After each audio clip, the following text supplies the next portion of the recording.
Bismillahirrahmanirrahim. Lecture number 20. In previous lecture we have discussed the employee benefit. In this lecture we have some contents like numerical type, post employment benefit, defined benefits plan, changes in the fair value of plain asset. अगर plane asset जो है जिसकी हमने बात की है पहले, ठीक है, अगर इसकी हम फेयर वैल्यू जो है वो उसमें कोई चेंजिंग लाते हैं, ठीक है, तो फिर एंड ऑफ द पीरियड जो है उसको हम कैसे फाइंड करेंगे। फेयर वैल्यू में अगर चेंजिंग कोई आ जाती है प्लेन एसेट की, तो फिर eight the end of the period fair value हम फाइंड कैसे करेंगे। तो उसके लिए हमारे पास ये जो है फार्मूला है, ठीक है, ये स्टेप हमें करने होंगे, ठीक है। Fair value of plan asset beginning of period, जो बिगिनर में उसकी जो फेयर वैल्यू है, ठीक है, वो लिखनी है। लेट्स सपोज अगर वो 5000 है, 10,000 है, 50,000 है, जितनी वैल्यू गिवन है वो लिखनी है। प्लेन एसेट की फेयर वैल्यू आपने बिगिनिंग ऑफ द पीरियड लिखनी है। At the end of the period हमने fair value of plan asset को फाइंड करना है। तो उसमें हमें ऐड करना है contribution from employees in the period.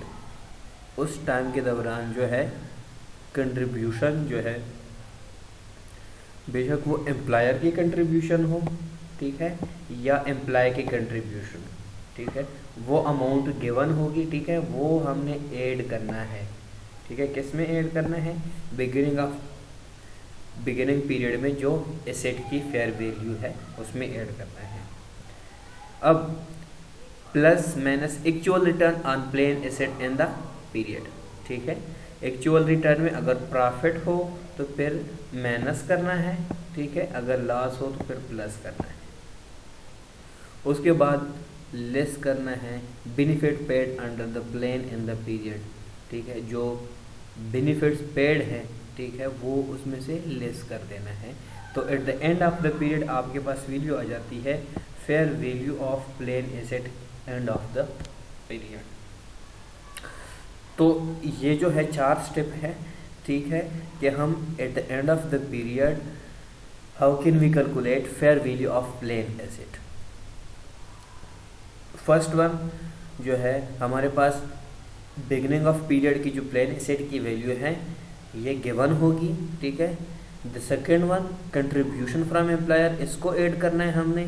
उसके बाद अगर लॉस हो तो फिर ऐड करना है, प्रॉफिट हो तो माइनस करना है, ठीक है।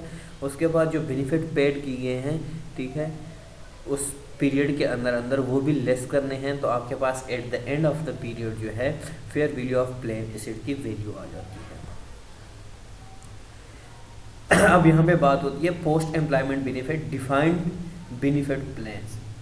तो इसमें देखिए हमारे पास 2 तरह के होते हैं, एक actual return on plan asset होता है और एक होता है expected return on plan asset. जो एक्चुअल रिटर्न है और plan expected return on plan asset है, ठीक है, इसमें क्या क्या चीज़ें इंक्लूड होती हैं देखते हैं। सबसे पहले हमारे पास है actual return on plan asset is equal to interest. जो एक्चुअल रिटर्न है उसमें इंटरेस्ट इंक्लूड है, ठीक है। उसके बाद जो डिविडेंड है एक्चुअल रिटर्न में वो इंक्लूड है। Other income and realized and unrealized gain, उसके अलावा जो रियलाइज्ड एंड अनरियलाइज्ड गेन है दोनों जो है वो एक्चुअल रिटर्न में इंक्लूड होते हैं। And losses on asset held and plan, और इसके अलावा गेन हो या लॉसेज हो वो भी इंक्लूड होती है। तो ये हमें पता है जब लॉसेज हो तो उसमें ऐड करते हैं, तो अगर गेन हो तो माइनस कर देते हैं, ठीक है। अब सेकेंड वन क्या है, ये तो हमने बात की actual return on plan asset में कौन कौन सी चीज़ें इंक्लूड होती है, इंटरेस्ट, डिविडेंड, उसके अलावा जो रियलाइज्ड एंड अनरियलाइज्ड गेन या लॉसेज है वो इंक्लूड होती है प्लेन एसेट में जब हम एक्चुअल रिटर्न की बात करते हैं। अगर हम बात करें expected return on plan asset की, तो फिर देखिए return use by actually and determining funding requirement, ठीक है, जितनी फंड रिक्वायरमेंट होगी, ठीक है, उसके बेस पे हम एक्सपेक्टेड रिटर्न को भी फाइंड करते हैं। अब यहाँ पे हमारे पास है कि एक्चुअल रिटर्न और एक्सपेक्टेड रिटर्न को हम कैसे गेन या लॉस कैसे फाइंड करते हैं। ठीक है, यहाँ पे गिवन है actual return minus expected return on plan asset. जो एक्चुअल रिटर्न है उसमें से एक्सपेक्टेड रिटर्न को माइनस करेंगे तो हमारे पास एक्चुअल गेन और लॉस आ जाएगा। तो उसके बाद हमारे पास एक्चुअल गेन या एक्चुअल लॉस की वैल्यू आ जाएगी।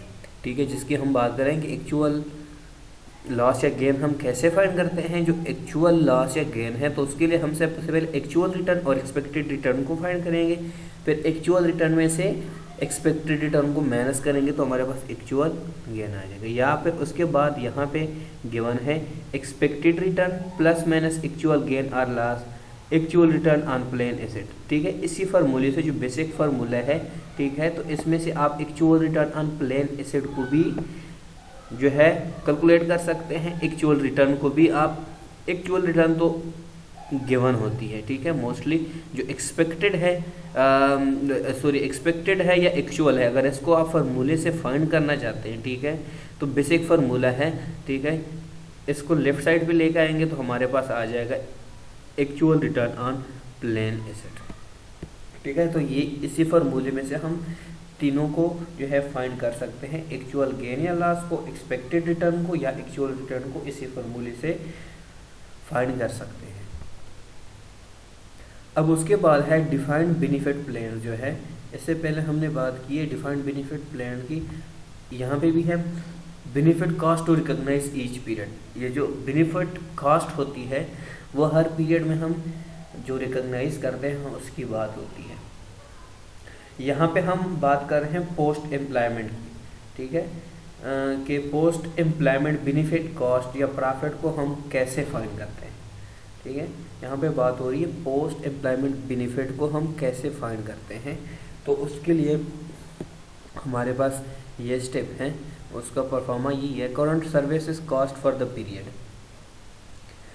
जो करंट सर्विस की कॉस्ट है उस पीरियड के लिए वो उसमें आपने प्लस कर देना है interest cost for the period, जो आपको इसकी वैल्यू गिवन होगी या परसेंटेज में गिवन होगा।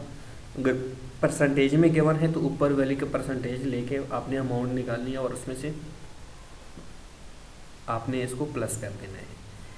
सेकेंड वन आपको जो स्टेप है माइनस आपने करना है, जो आपके पास होता है expected return on plan asset. जो पीछे हमने बात की है कि एक्सपेक्टेड रिटर्न जो है उसकी वैल्यू कहाँ से आती है वो आपने लेस कर देना है उसके बाद, और यहाँ पे प्लस या माइनस कर देना है जो एक्चुअल गेन की हमने बात की है या लॉस की बात की। अगर एक्चुअल गेन हो तो पहले भी मैंने बता दिया था तो उसको माइनस कर देना है, अगर लॉस हो तो उसको प्लस कर देना है अमोर्टाइज्ड इन द पीरियड। उसके अलावा जो है plus minus past service cost recognize in the period. अगर पास्ट सर्विस कास्ट है, ठीक है, तो जो रिकॉग्नाइज की गई है, ठीक है, उसको प्लस करना है या माइनस कर देना है। ठीक है, माइनस और या प्लस किस कंडीशन में करना है। Past service cost recognized in the period, अगर पास्ट सर्विस कास्ट जो है वो रिकॉग्नाइज की गई है, ठीक है, तो फिर आपने वो माइनस कर देना है। ठीक है, उसकी वैल्यू को माइनस कर देना है। अगर वो पास्ट में नहीं है, करंट में है, तो उसको आपने प्लस कर देना है। तो आपके पास आ जाएगी post employment benefit cost to profit और लॉस। अच्छा, benefit cost variable taken from PVR, PVO and fund asset information in working paper for actual gain loss and PSC. उसके बाद अगर हम बात करें amortisation of actual gain loss, use corridor method, जो PSC method है उसको यूज़ करेंगे। पीएससी मेथड में क्या क्या होता है, ठीक है, for vested benefit expense in period, for unvested benefit amortise to expense on straight line basis और एवरेज पीरियड अनटिल वेस्टेड। तो ये तो वो मेथड है कि जब तक हम इसके न्यूमेरिकल नहीं करेंगे इस तरह जो है थ्योरी से नहीं पता चलेगा। ठीक है, तो हम जो है इस मेथड को थ्योरी में डिस्कस करेंगे, न्यूमेरिकल में डिस्कस करेंगे, तो आपको समझ आ जाएगी। अब यहाँ पे देखें, जो हम एक्चुअल गेन या लॉसेस को निकालते हैं पोस्ट एम्प्लॉयमेंट बेनिफिट के लिए, तो हमारे पास दो ऑप्शन होती हैं। दो ऑप्शन कौन कौन से होती हैं? फर्स्ट वन ऑप्शन जो है वो है recognize all actual gain. Actual gain जो है वो आपने सबसे पहले जितने बार एक्चुअल गेन या लॉसेस होती है उसको रिकॉग्नाइज करना है, ठीक है। व्हेन दे आकर NOCI when they occur and then directly to retained earning not truly paid, ठीक है। जो रिटेन अर्निंग में है, ठीक है, उसमें जितनी जो है एक्चुअल गेन या लॉस है, ठीक है, वो आपने पहले रिकॉग्नाइज करनी है। सेकंड जो है ऑप्शन आपके पास क्या है, या तो इस तरह करें कि आप रिटेन अर्निंग में से उसकी रिकॉग्नाइज करें जो वैल्यू गिवन हो, ठीक है। सेकेंड वन क्या है, do not recognize amortize unless accumulated net actual gain loss is significant. जब तक आपके पास नेट एक्यूमुलेटेड गेन या लॉस ना हो तब तक आपने उसको रिकॉग्नाइज या अमोर्टाइज नहीं करना। अगर if significant amortize excess amount to expense, अगर अमोर्टाइज की जो अमाउंट है वो ज़्यादा हो जाता है आपकी एक्सपेंस से और average working days of employ in plan, तो फिर आपने क्या करना है, let suppose significant if at the first of the period it is more than 10%, अगर फर्स्ट पीरियड में वो 10% से ज़्यादा है, of the larger of the beginning of the period PV of PBO and the fund asset, ठीक है। तो इसकी प्रेजेंट वैल्यू निकालनी है फंड एसेट की, ठीक है, 10% में, जो हम जो है आगे न्यूमेरिकल में डिस्कस करेंगे डिटेल से कि कैसे हम इसको फाइंड करते हैं। उसके बाद जो पोस्ट एम्प्लॉयमेंट बेनिफिट जो हमने बातें की है, ठीक है, उसकी अकाउंटिंग ट्रीटमेंट कैसे की जाती है, तो यहाँ पे देखें एम्प्लॉयमेंट बेनिफिट एक्सपेंस अगर इंक्रीज हो जाए तो आपने उसको डेबिट कर देना है, ठीक है। क्रेडिट किसको, डिफाइंड बेनिफिट लायबिलिटी, और जो लायबिलिटी है उसको आपने क्रेडिट कर देना है, ठीक है। ऑलमोस्ट जो दोनों की वैल्यू होती है वहाँ पे सेम होती है। To record expense and recognize liability, अगर आपके पास एक्सपेंस और लायबिलिटी हो तब, ठीक है, लायबिलिटी और एक्सपेंस हो तो आपने इस तरह की इसकी रिकॉग्निशन करनी है। द सेकेंड वन है डेबिट डिफाइंड बेनिफिट लायबिलिटी, जो डिफाइंड बेनिफिट लायबिलिटी उसको डेबिट कर देना है, क्रेडिट आपने कैश को कर देना है, ठीक। To record contribution to plan asset, तो ये तो सिंपल इसकी अकाउंटिंग ट्रीटमेंट हो गई है, ठीक है। अब अगर हम डिफाइंड बेनिफिट लायबिलिटी को फाइंड कैसे करेंगे, ठीक है, उसकी बात करते हैं कि डिफाइंड बेनिफिट लायबिलिटी जो है उसको हम कैसे फाइंड करेंगे।